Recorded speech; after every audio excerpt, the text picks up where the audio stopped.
Sometimes we women, people get into their heads way more than their feelings or their body. Like, again, if you close your eyes and you think about a comfortable person, you really are just relaxed around, and really your body relaxes, and you're just like, oh, they're just fun to be around. They're just, that's the person, as opposed to being in your head. Let me do a pro and con for each person. It's more of a, what does your gut trust? Who do you trust? Be impeccable with your word. Don't take anything personally. Don't make assumptions, and always do your best.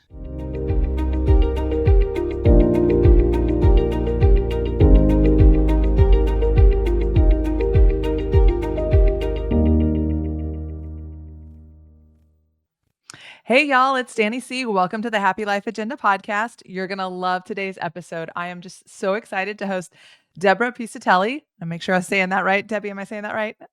Yes, Piscitelli. Excellent. Piscitelli. She has been an entrepreneur for 21 years, a wife of 32 years, and she is the mother to 2 grown sons. And she joins us today to just share her journey on how she keeps happiness at the forefront of her agenda. And this is, at the heart of what the Happy Life Agenda is all about, is women sharing their stories and inspiring other women.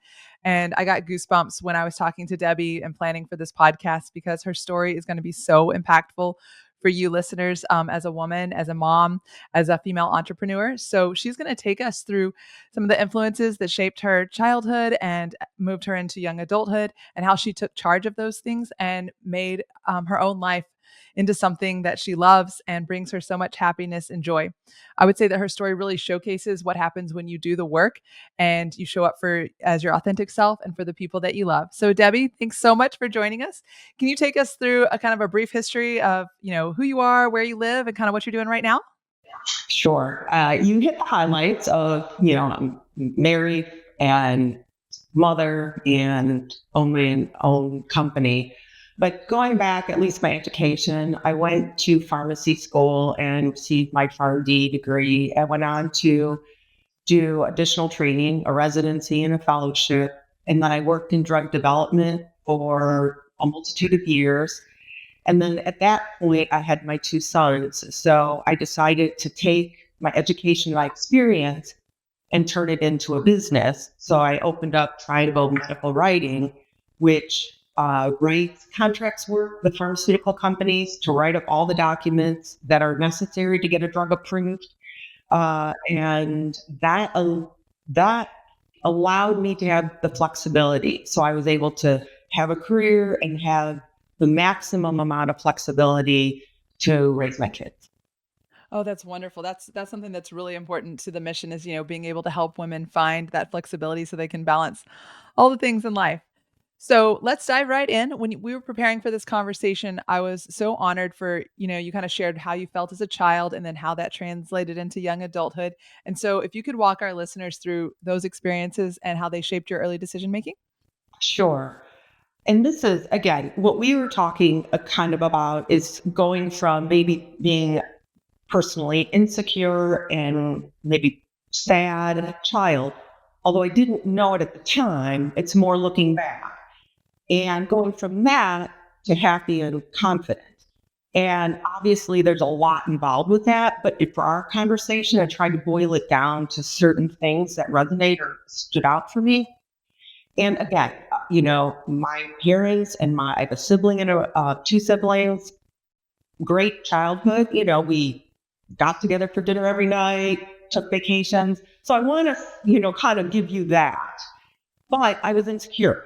And where did it come from? Part of it, I just kind of taught myself or absorbed it, given the situation I was in. And I would call our family a little volatile. There was some volatility. And I did not grow up speaking about what my needs are, what my emotions were, how I felt. We just didn't do it back then. And my parents grew up that way, and then we didn't really grow up that way. So then I made assumptions and I took things personal. So I really learned that when I said something and somebody got angry, it was my fault. I got them angry, even though maybe I'm just sharing my thoughts or what I needed or my emotions. Same thing with, if I want to express myself and somebody starts crying, I cause that. And so volatility and having that internalize those characteristics made me quite insecure. So that's kind of the childhood. And, then how do you get from there to the road to here? I guess as I left my childhood environment, I began to see that there's other ways of thinking. There's other ways of interacting. And I think that kind of got my brain thinking about changing and growing to being, I think the next step was kind of learning, looking for books and articles, anything that resonated with me, just to give me a different way of thinking or a different way to approach conversations, that type of thing.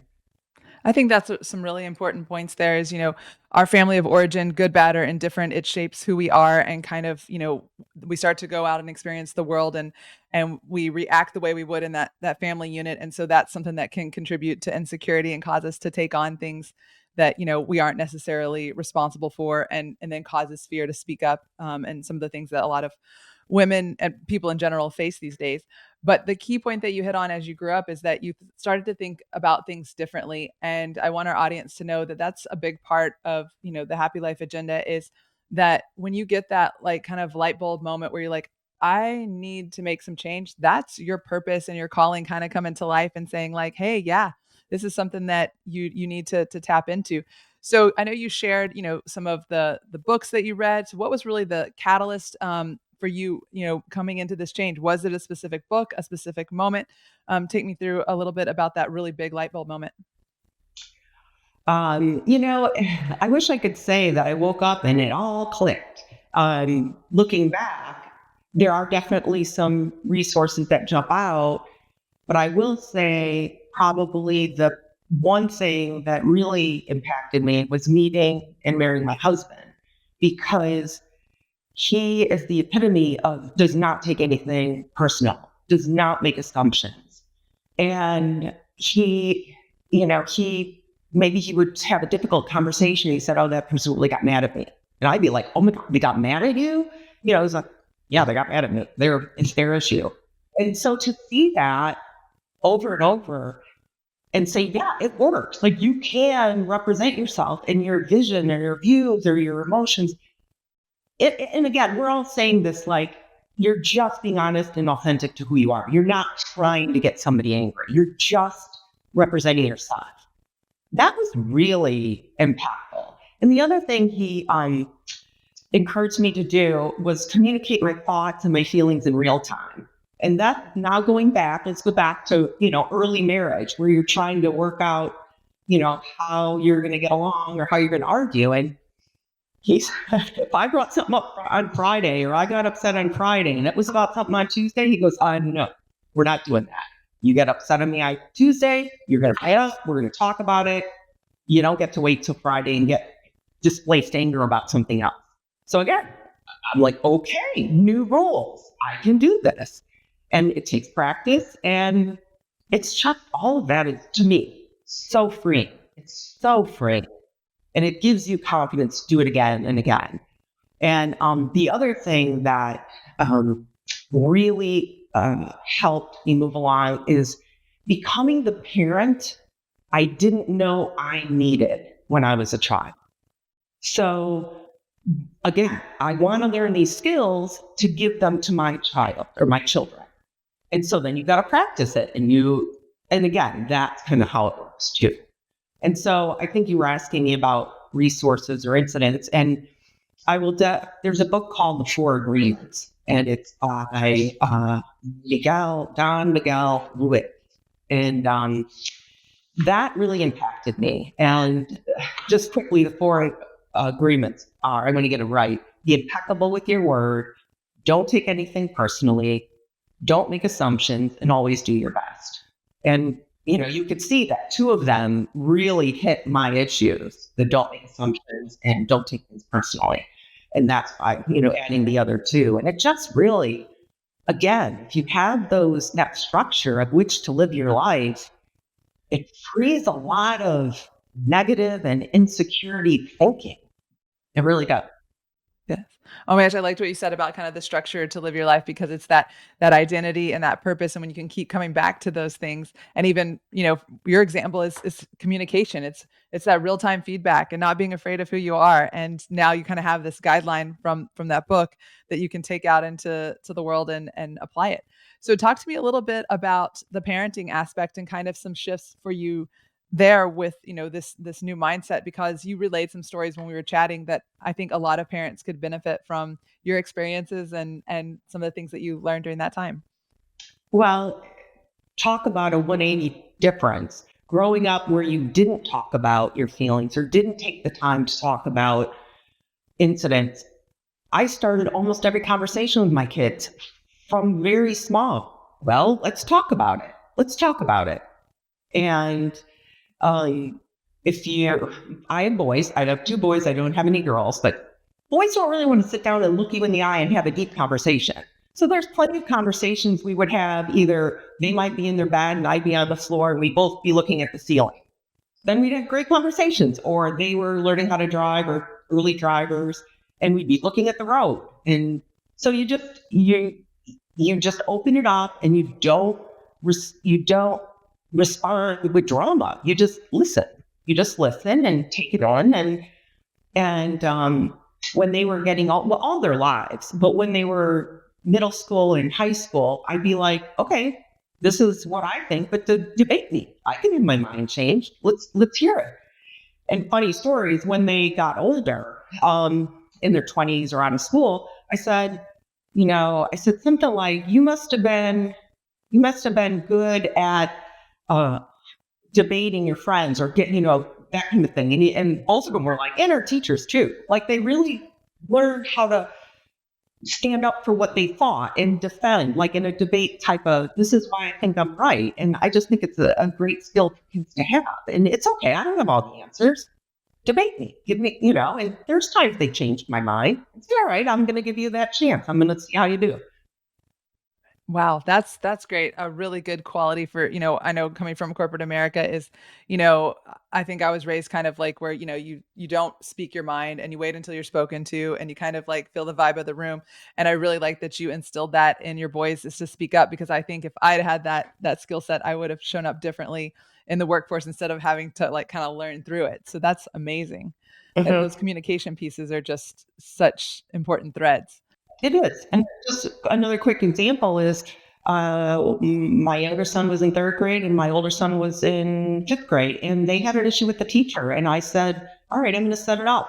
You're going to have a conference with the teacher by yourself. Like, you just tell them what you think. Tell them stand up for yourself and have a very respected conversation with them and, get your feelings across. And they did. And all the way through college, they would meet and have conversations with their teacher about whatever was bothering them, or, whatever school issue they had. Right. Wow, that's fantastic to instill that type of confidence and then again put structure and process around it to really help it move forward. That's phenomenal. So, I want to kind of, talk about, you have so much experience in life. You've taken the bull by the horns and you've started your own business. You've raised two gorgeous boys. So for our listeners who are just beginning this journey, kind of, do you have, if you could boil it down to three pieces of advice that you would give, on how they can start on their journey if they're getting that niggling to think differently, how can they be a better parent or show up at work differently, or the marriage? What are your top three pieces of advice? Let's see.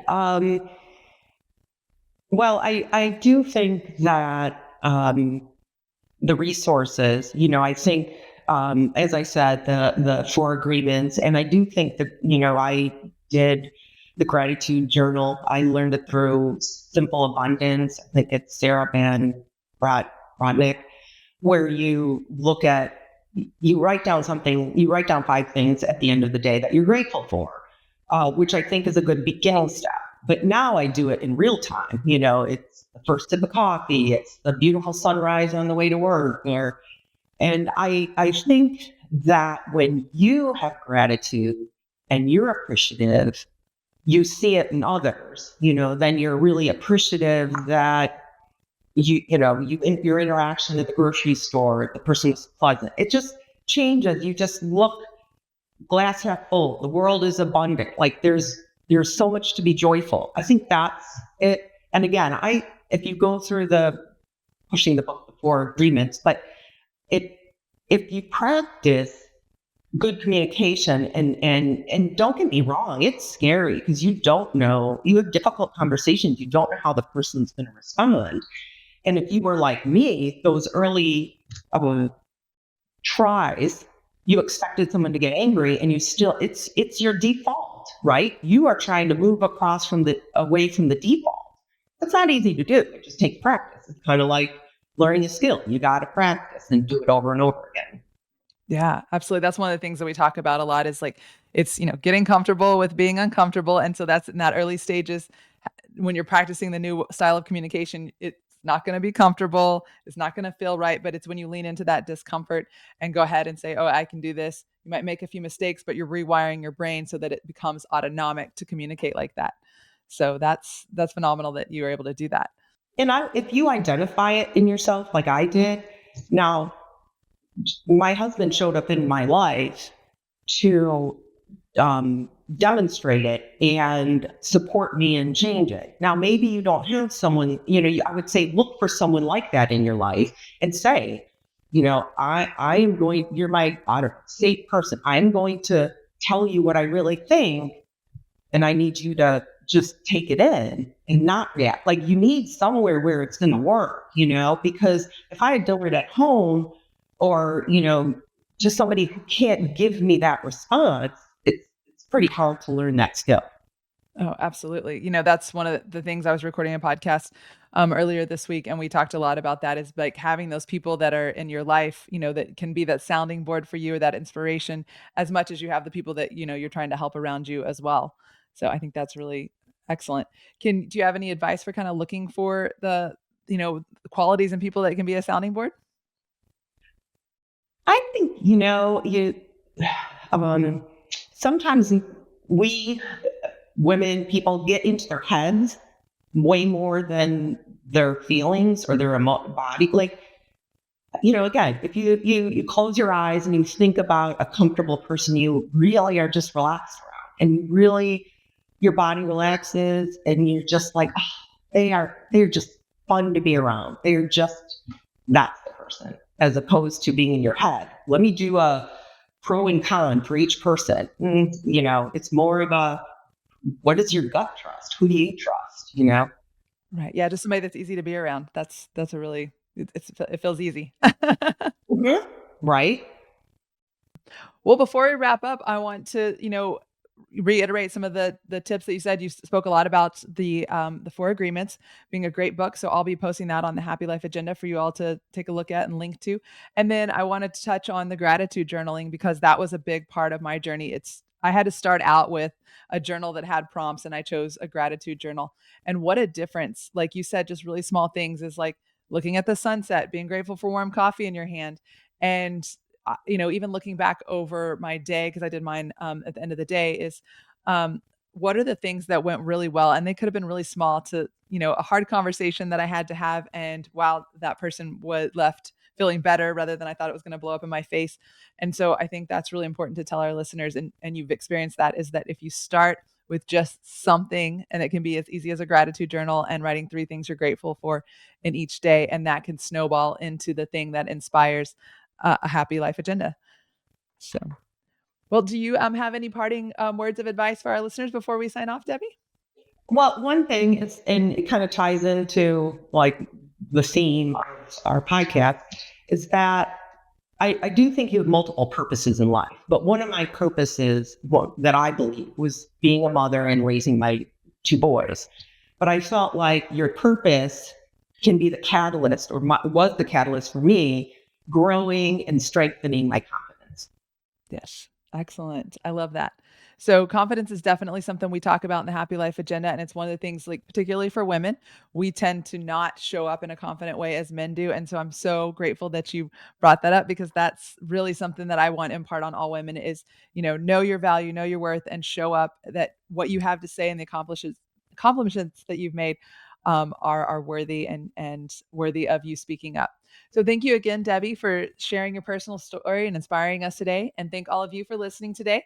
If you enjoyed this conversation, be sure to hit subscribe on YouTube and set those alerts so you never miss an episode. And then head to the happylifeagenda.com, subscribe to our newsletter. I'm going to have Debbie's bio up there so you can get some of the links to the resources that she talked about today. And be sure to join the conversation on social media. You can add comments, likes, shares. We can talk more about the episode. And I'll see y'all next time on the Happy Life Agenda. Thanks so much. Thank you, Debbie.